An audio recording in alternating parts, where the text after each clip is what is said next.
আগামীকাল 24শে মার্চ 2025-এর জন্য শর্ট টার্ম ওয়াচ লিস্ট এবং মার্কেট আলোচনা।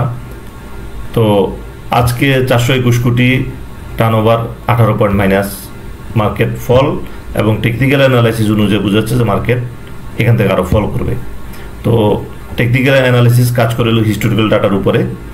তো আমরা যেটা দেখব যে পারিপার্শ্বিক যে অবস্থা, সেই অবস্থা যদি আমরা হিসাব করি তো সেটা আমরা দেখব যে ঈদের কারণে, ঈদের যে বাড়তি ব্যয় মেটানোর জন্যই এই সেল, এখানে বড় ইনভেস্টরের সেল নাই, এখানে হলো যে ছোট ছোট ইনভেস্টরদের সেল, তারা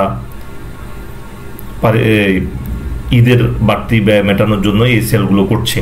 তো দেখা যাবে যে যেদিন থেকে আর ঈদের আগে টাকা উঠানো যাবে না, সেদিন থেকে মার্কেট আবার ফল করা বন্ধ হয়ে যাবে। তো মার্কেট আর সর্বোচ্চ 3 দিন আছে ঈদের আগে। তো আমি আশা করব আগামীকাল থেকে মার্কেট আবার তার পজিটিভ ধারায় চলে আসবে। এখানে বিন্দুমাত্র ভয় পাওয়ার মতো আমি কোনো কিছু দেখছি না। তো মার্কেট, তবে টেকনিক্যাল অ্যানালাইসিস অনুযায়ী যদি কথা বলি, সে অনুযায়ী বলতে হলে যে মার্কেট এখান থেকে আরও ফলে যাচ্ছে, অর্থাৎ মার্কেট ডাউন ট্রেন্ডে চলে যাচ্ছে। কিন্তু আমরা অবশ্যই মার্কেটের পারিপার্শ্বিক যে অবস্থাটা সেটাও বিবেচনায় আনবো, যেটা হলো যে ঈদের 9 দিন বন্ধ। তো বেড়াতে গেলে এখানে অনেক টাকার প্রয়োজন, ঈদের কেনাকাটার জন্য অনেক টাকা প্রয়োজন, এই কারণে মার্কেটে ফল। তবে আমরা যে ফল দেখেছি, এই ফলে আমি কোনো বড় ইনভেস্টরের, বড় পার্টির আমি কোনো সেল দেখিনি। খুচরা পার্টির সেল, এবং খুচরা পার্টির সেল হয় বাঞ্ছনীয়, কারণ যারা শেয়ার ব্যবসা করে কিংবা যারা অন্যান্য ব্যবসা করে, বিশেষ করে ব্যবসায়ীরা এই কয়েক মাস ব্যবসা করতে পারে নাই। তো যার কারণে বাড়তি খরচ মেটানোর জন্য সেল প্রেশার এখান থেকে এসেছে। তো এটা আবার বাড়তি খরচ যখন চলে যাবে তখন আবার মার্কেট স্বাভাবিক হয়ে যাবে, অর্থাৎ আগামীকাল থেকে দেখা যাবে যে মার্কেট অল্প অল্প করে মার্কেট আবার বাড়া শুরু করবে। তো আশা করা যায় মার্কেট এখান থেকে যে ঈদের কারণে যে ফলটা, এই ফলটা হয়তো আগামীকাল কি লাস্ট, যে হয়তো একটু দ্বিধাদ্বন্দ্ব করতে পারে। তবে আমার মনে হচ্ছে যে আগামীকাল থেকে মার্কেট আবার দাঁড়িয়ে যাবে। মার্কেট এই ধরনের ফল 18-20 ফল করার মতো মার্কেটের অবস্থা নেই। মার্কেটের টার্নওভার যথেষ্ট ভালো, গতকালকে 497 কোটি, আজকে 421 কোটি, মার্কেট টার্নওভার ভালো। আশা করা যায় এখান থেকে মার্কেট উঠে যাবে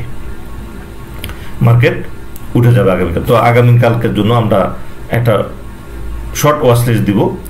ম্যাক্সিমাম থাকবে মিউচুয়াল ফান্ড। প্রথমে দেখবো ফার্স্ট জনতা, 4,81,000 ভলিউম, 3 টাকা 20 পয়সা ক্লোজিং, মানে ভালো অবস্থায়। তারপর যদি দেখি Exim bank first mutual fund, 6,10,000, 3 টাকা 30 পয়সা ক্লোজিং। এরপর যদি দেখি আইসিবি থার্ড এনআরবি, 8,46,000 ভলিউম, 4 টাকা 60 পয়সা ক্লোজিং। চার্ট ভালো চার্ট। এরপর আমরা যদি দেখি মার্কেন্টাইল ব্যাংক, 6,32,000 ভলিউম, 10 টাকা 20 পয়সা ক্লোজিং। ব্যাংক যেহেতু সামনের ডিভিডেন্ড, এই শেয়ারগুলো ভালো করার কথা। প্রিমিয়ার ব্যাংক, 5,23,000 ভলিউম, 9 টাকা ক্লোজিং।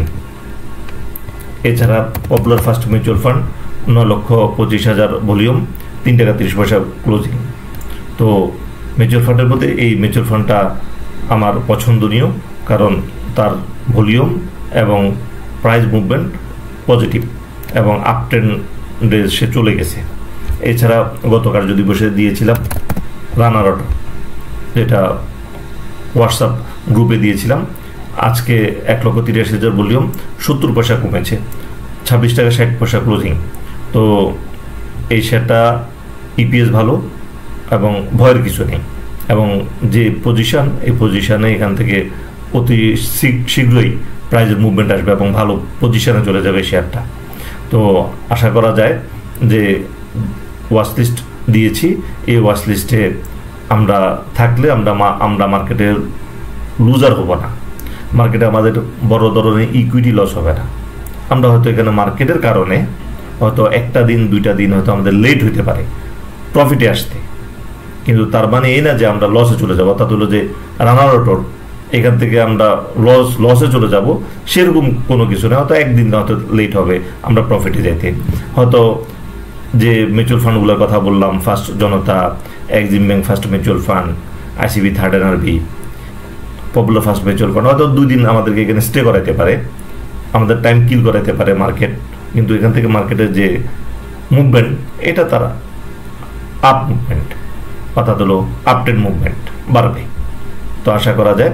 তো আমরা যেটা সামগ্রিক যে আলোচনাটা, এই আলোচনাটা হলো ঈদের খরচের জন্য এই ফল, আর ডিসিএক্স এর যেটা হলো যে ফলটা, এই ফলটা টার্নওভারটা, এই টার্নওভারটা সন্তোষজনক টার্নওভার, অর্থাৎ হলো এখানে বায়ার আছে বোঝা যাচ্ছে।